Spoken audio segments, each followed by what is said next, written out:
Good morning, students. Today we will start the chapter India after Independence Part 2. Now, today we will discuss about the Constitution. Our free India has Constitution. A Constitution is written between December 1946. A Constitution Assembly was made, and this Constitution Assembly, lots of meetings were held in New Delhi, and the participants came from all over India. वो एक constituent assembly बनाई गई जो कि constitution बनाएगी। इसके कितने member थे? 299, अप्रोक्सीमेटली 300। एंड बहुत सारे पार्टिसिपेंट अलग अलग देशों अलग अलग स्टेट से आए और दिल्ली में इसकी मीटिंग्स हुई। Framing of constitution, the participants came from all over India and from different political parties. These discussions resulted in the framing of the Indian constitution, which came into effect on 26 January 1950. Then 26 January 1950 को हमारा constitution implement हुआ। I call I implement हुआ 26 जनवरी 1950 को ये implement हुआ था। Universal adult franchise. अब इस रिपब्लिक को, इस डेमोक्रेसी को सक्सेसफुल बनाने के लिए one condition was must, that is universal adult franchise means right to vote. Its simple meaning is right to vote on the basis of equality, no discrimination at all, caste, religion, wealth or sex or any base. And this universal adult franchise is totally based on voting age. The voting age was 18। 18 साल की जिसकी as होएगी, he or she can cast vote without any discrimination.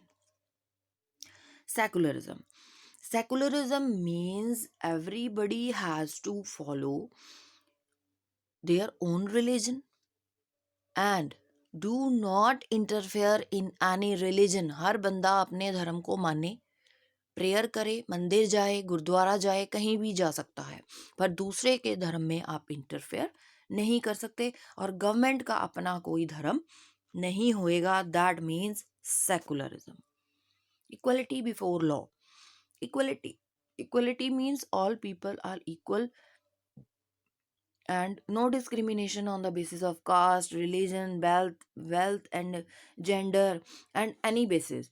And so the equality before law means कानून के सामने भी सभी लोग समान होंगे और कानून कभी भी कोई भी न्याय करते टाइम, जस्टिस देते टाइम ये भेदभाव नहीं करेगा।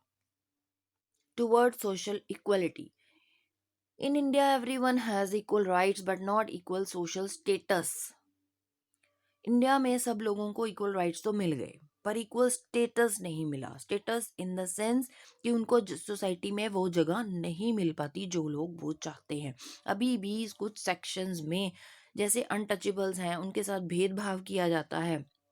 अनटचेबल्स ने बहुत देर तक ये चीज़ें सही हैं। एंड जो एजुकेशन के, हेल्थ के बेनिफिट्स हैं जो वो आज भी प्रिविलेज्ड सेक्शन, मतलब कि जो वेल्दी पीपल हैं, जो अमीर लोग हैं, आज भी उनको मिल रहे हैं। सोशल इक्वलिटी मतलब सभी लोगों को सोशल समाज में समानता मिलनी चाहिए, इक्वलिटी मिलनी चाहिए और सभी लोग बराबर होने चाहिए। कॉन्स्टिट्यूशन में ये चीज़ें लिखी गई हैं, चाहे भी कोई किसी की कोई भी कास्ट हो, कास्ट के बेस पर उनके पास साथ कोई भी भेदभाव नहीं किया जाएगा और इन लोगों को प्रॉपर रिजर्वेशंस दी जाएंगी गवर्नमेंट जॉब्स के लिए, एजुकेशन इंस्टीट्यूशन के लिए। रिजर्वेशन मीन्स उनकी सीट्स रिजर्व रखी जाएंगी क्योंकि उनके लिविंग स्टैंडर्ड को, उनके सोशल स्टेटस को इम्प्रूव करना बहुत ज़रूरी है। Division of power between the centre and the states. अब जो पावर्स हैं उनको डिवाइड कर दिया गया सेंटर में और स्टेट्स में। आप हमारे पास जो गवर्नमेंट है वो 2 लेवल्स पे है, सेंटर में भी है, स्टेट में भी है। और कॉन्स्टिट्यूशन में सारे सब्जेक्ट स्पेसिफाई किए गए हैं, कौन से सब्जेक्ट सेंटर के पास हैं, कौन से सब्जेक्ट्स स्टेट्स के पास हैं। That is called power sharing. तो Indian government is totally based on power sharing. Power sharing means subjects divided into three parts. The union list to be dealt with by the center.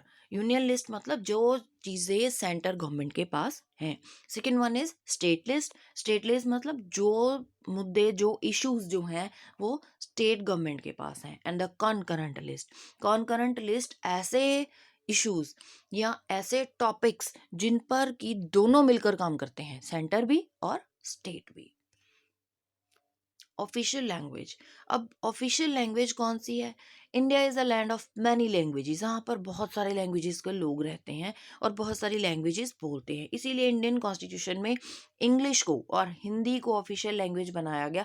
English इसलिए क्योंकि बहुत सारे ऐसे religion थे जहाँ पर हिंदी नहीं आती थी लोगों को, इसलिए इंग्लिश को बनाया गया एंड हिंदी को बनाया गया. English has been written as an official language keeping with the demand of states. Language policy. Every Indian state is free to choose its own official language. जो official language है वो हिंदी और इंग्लिश में से एक रहेगी, वो स्टेट खुद चूज कर सकता है. और एक उसकी अपनी रीजनल लैंग्वेज होगी जो कि उसकी अपनी टेरिटरी के अंदर यूज करी जाएगी. जैसे कि पंजाब में पंजाबी करी जाती है, हरियाणा में हरियाणवी करी जाती है. इसी तरह एक टेरिटरी की अपनी लैंग्वेज भी हो सकती है, पर ऑफिशियल लैंग्वेज जो है वो हिंदी और इंग्लिश में से एक ही रहेगी. So students, today your homework is 161. Read page number 161 and to 164. Okay, thank you.